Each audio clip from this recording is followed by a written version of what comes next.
जादुई तेल का चमत्कार। एक समय की बात है।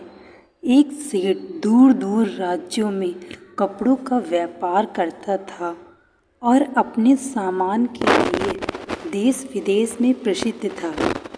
किसी को कैसा भी कपड़ा चाहिए होता वह सेठ से ही खरीदते थे। अपनी ईमानदारी और कड़ी मेहनत के कारण सेठ के पास जमीन जायदाद रुपए पैसे की कोई कमी नहीं थी। सेठ का कोई बच्चा नहीं था, केवल एक पत्नी थी जिसे सेठ बहुत प्यार करता था और देश विदेश से अपनी पत्नी के लिए तरह तरह के सुंदर सुंदर उपहार लेकर आया करता था। एक बार उसने देखा उसकी पत्नी बड़ी परेशान नज़र आ रही है। पूछने पर पता चला कि पत्नी के बाल बहुत ज़्यादा झड़ रहे हैं। पहले तो सेठ को यह कोई बड़ी समस्या नहीं लगी, किंतु धीरे धीरे सेठ को भी लगने लगा कि उसकी पत्नी के बाल पहले से काफ़ी कम होते जा रहे हैं। सेठ देश विदेश से पत्नी के लिए दवाई लाने लगा, किंतु किसी दवाई से भी पत्नी के बाल ठीक नहीं हुए। अब तो सेठ बड़ा उदास हो गया और सोचने लगा, इतना रुपया पैसा होने का क्या फ़ायदा जब मैं अपनी पत्नी का ही इलाज ना करा पाऊँ। इस बेचारी के बाल इतनी तेज़ी से झड़ रहे हैं कि एक दिन यह पूरी तरह से गंजी हो जाएगी और लोग मुझे गंजी का पति कहकर बुलाएंगे।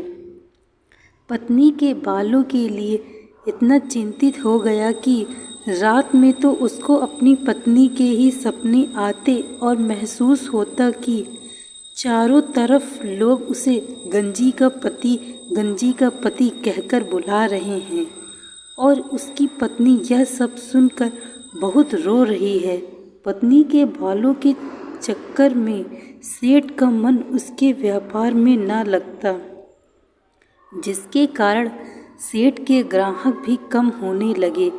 यहाँ तक कि वह महीनों से दूसरे नगरों में भी नहीं गया था।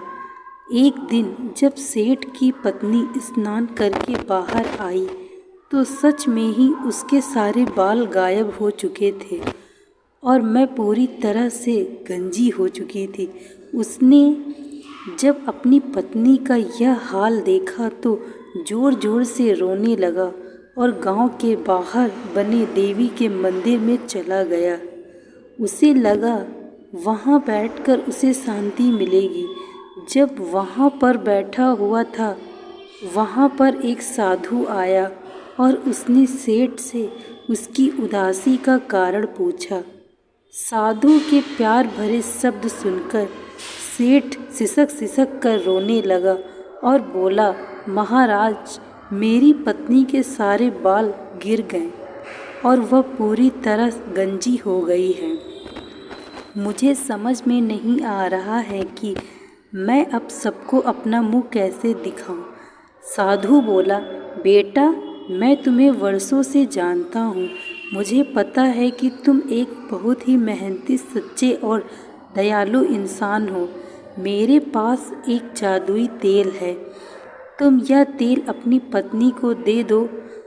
रोज इस तेल को अपने सर में लगाने के बाद तुम्हारी पत्नी के बाल फिर से वापस उग जाएंगे और बहुत ही लंबे हो जाएंगे।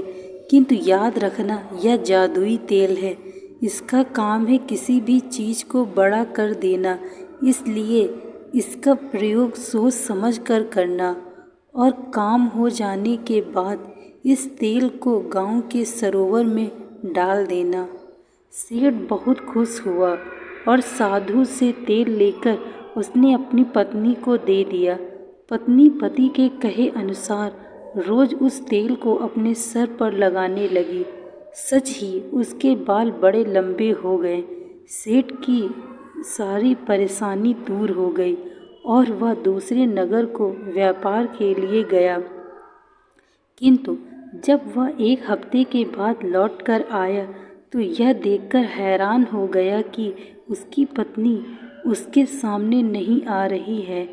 बहुत मन्नतें और सिफारिश करने के बाद जब पत्नी सामने आई तो वह यह देखकर हैरान हो गया कि पत्नी की जुबान उसके मुंह से बाहर लटक रही थी और वह बड़ी ही भयानक लग रही थी। कारण पूछने पर पत्नी ने कहा, सुनिए, मुझसे बहुत बड़ी भूल हो गई। आपने कहा था कि तेल केवल सर पर लगाना यह जादुई तेल है, किंतु तेल खत्म होने के बाद तेल वापस कैसे मिलेगा? क्यों ना मैं तेल को घर पर ही बना लूं? ऐसा सोचकर मैंने तेल को अपनी जीभ पर लगाकर उसका स्वाद लेना चाहा था कि जान सकूं इसमें क्या क्या मिला है, और ऐसा करते ही मेरी जीभ इतनी बड़ी हो गई। सेठ सिर पकड़कर बैठ गया। मैं समझ गया कि अब इस समस्या का कोई निदान नहीं।